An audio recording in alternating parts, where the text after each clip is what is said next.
Page 17, weighting. 2/4 time. There's no sharps or flats in the key signature, but we got them all over the piece, so look out.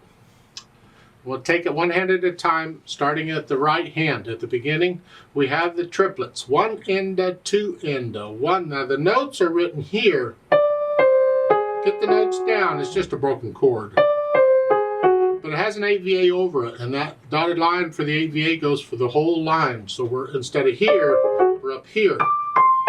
You're staying here. 1 and 2 and 1 and 2 and 1.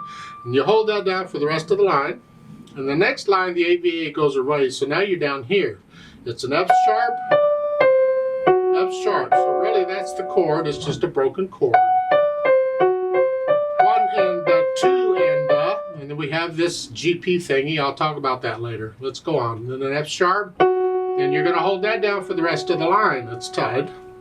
Next line, you have a C, an E, and a G sharp. And then a D and an F sharp. Try and connect them.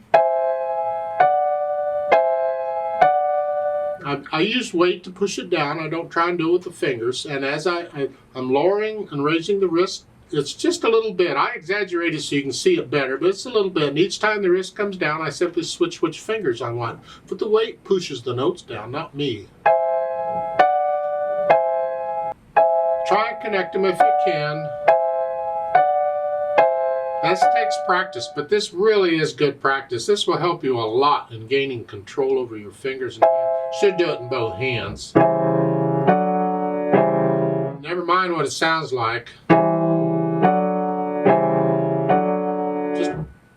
It's good practice. And then after that, the last two measures, the third line, now you have an 8VA over it, and they want a 2/4 on all of these. That's a terrible fingering, but we get away with it because of the articulation. Now I'll talk about articulation a little later.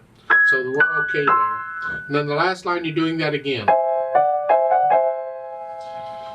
Left hand, you have an E, a G sharp, and a C. Play them as legato as you can. You can't. I can connect these notes, and that's good practice actually to do that. Just to hang on to that note and then come up, and hang on to that note and come down. That's good practice too. I recommend it. And then the second line, the last two measures, you're here, and then you get a treble clef, and again it's 4/2 on each. Okay, if that's what they want. Third line, triplets. 1 and a bass clef. 1 and 2 and 1 and 2. Last line, similar. They switch the notes around. Be careful. 1 and 2 and 1. See, they switch those. And then treble clef for the last two. And it's 4/2 for each. Put the hands together, what do we get? I don't know. Here.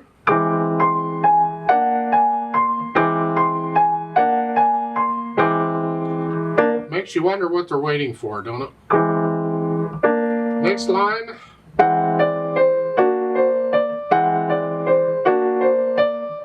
And then going on after the GP measure, you're here. And the left hand crosses over. Hold the right hand down. And then next line, we move both hands up.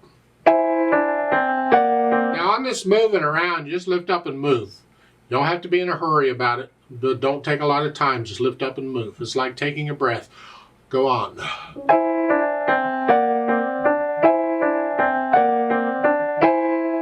Hold the left hand down. And then here,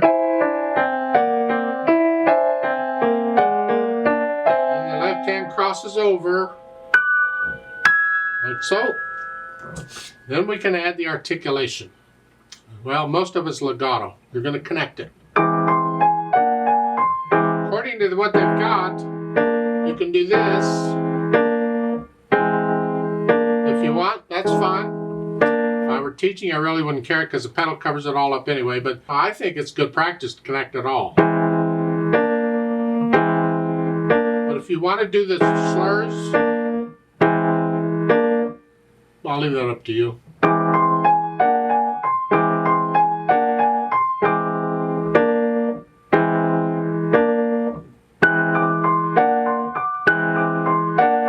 Just keep in mind that we need the natural accents.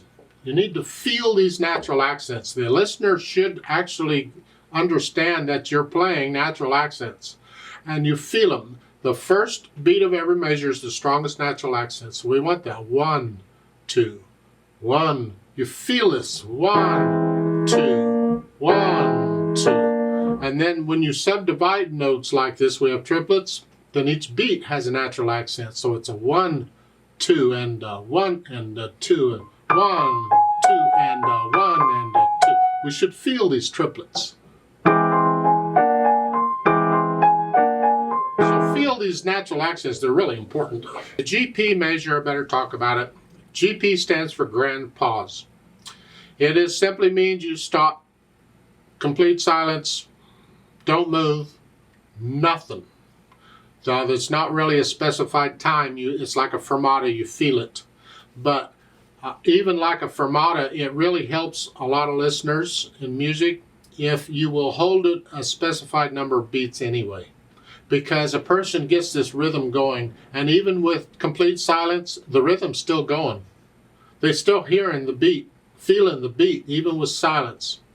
And if you can start on the beat, on a beat, some beat, it just helps the continuity of the piece.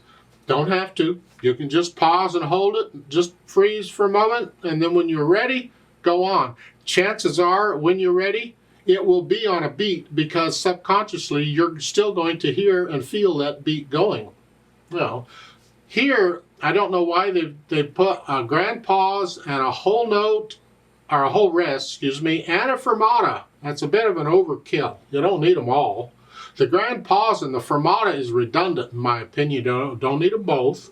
And I don't even need the whole rest. I could put a grand pause anywhere. I could put it in the middle of a measure. I could put it above a bar line. I could put it anywhere I wanted. Complete stop. You know, surprise. And then go on. So here, I think what they're doing is they're helping you out. They're also keeping it form-wise and a specific number of measures. That I don't get into much music theory and composition, but if you get into that, you'd understand it's the number of measures involved kind of is important to a point. So here, I think what they're telling you is hold this grand pause for 4 counts, thereabouts. And so when we do the play with me and I play it with a metronome, I'm going to wait 4 counts, total silence, and then go on. And that's how I'm going to do it. So let's pretend we did that, and now we go on. Here, and then the left hand gets this. We got a line and a dot. That's a portato in the mark. It simply means you separate the notes.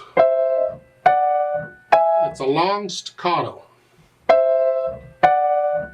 Some people will put a little stress on it because of the tenuto line. You don't have to, just here. And so you're holding this F down. And then that fermata, hang on to that. I'm going to hold it for 2 counts instead of 1 with a metronome. I just double it. And then we go on. And again, you just lift the hands up and move them. Know where you're going. And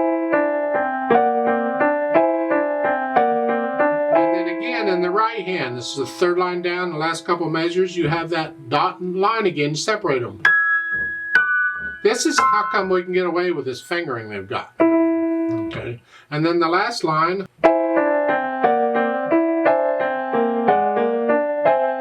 The left hand at the end has treble clef, it goes up here. And those are, again, the line and the dot, so separate them. And that's sort of the articulation. Dynamic-wise, they're giving you 2 different dynamics here, okay, if that's what they want. This is going to be moderately loud in the right hand. You decide what that is. And you do a soft in the left hand.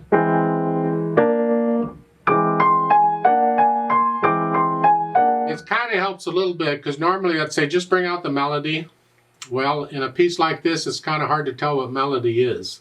So when they give you 2 dynamics like this, this helps tell me where the melody is. Otherwise, I don't know for sure.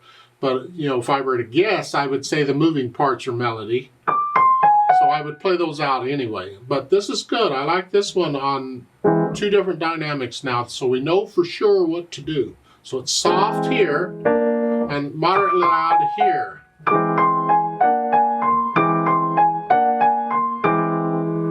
And you keep that up until the 3rd line down, and now there's a switch, and the left hand gets moderately loud, and the right hand is soft.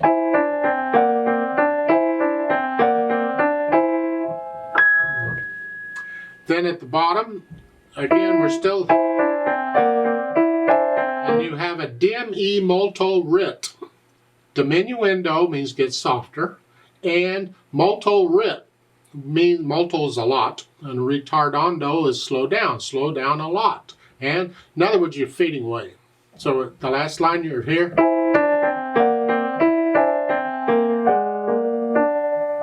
And now everything is soft. Actually, I think the right hand should be very soft. And then these chords at the end are very soft, in my opinion, because I'm still dying away. And then there's a fermata there, and really when you're that soft at the end of a piece, you can just wait till the sound stops, and then you're done. So you don't have to hold it out a set number of beats, just wait for the sound to stop. With a metronome, again, I'll double the value, I'll hold it for 4 counts and quit, whatever. But when you're playing it, just hold it out and stop. Speed-wise, well, it's a very slow piece, and the range they give you is a quarter note equals that. That's very slow, very slow.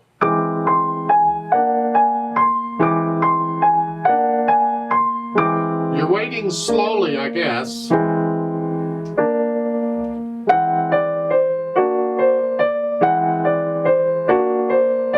And then you're going to pause for however long until everybody falls asleep. Dang, is there more? Is that it? Oh, there's more. Then you hang on to that and then go on.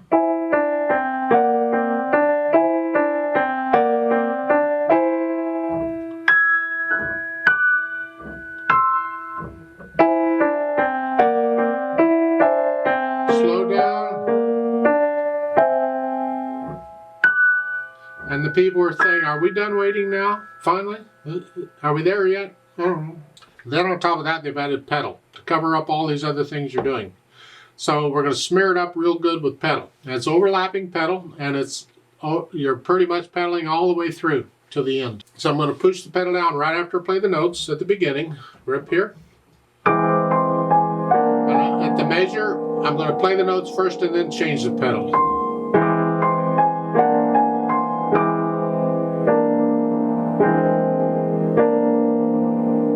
Every time I do this, it's the same thing. I'm playing the notes first and then changing the pedal. There is no phrasing in this at all.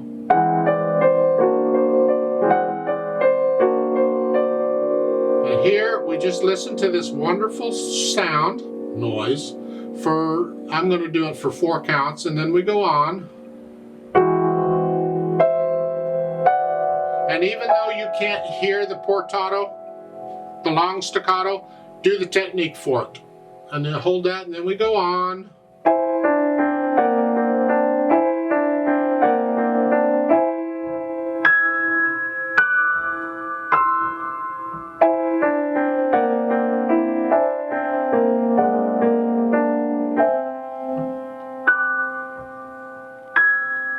Here, and you hang on to that for a while, and then everything comes up together. Actually, what you do is you raise the fingers up, let the notes up, and then slowly lift the pedal and let the dampers touch the strings gently, and the sound will die away. If you just abruptly lift the pedal, the sound just stops. We don't want that. The sound needs to die away. You have to experiment if it's an electronic piano, if you can do that or not. Of course, you can always reach up to the volume and gradually turn it down too. I would like to play this with you very slowly. It's a slow piece anyway. I'm not going to do the dynamics. I can't slow down. But let's try it out. I'll give us 2 counts. Let's just play it together very slowly. Maybe one hand at a time if you have to. It's fine. Ready and go. And 1 and 2.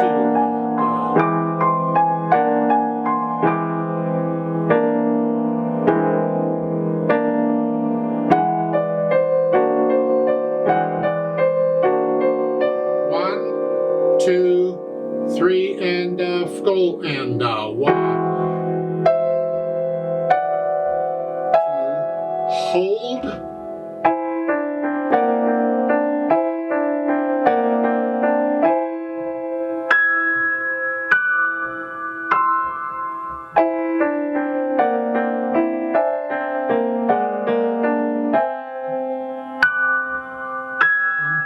2, hold, 2, hold, 2, off.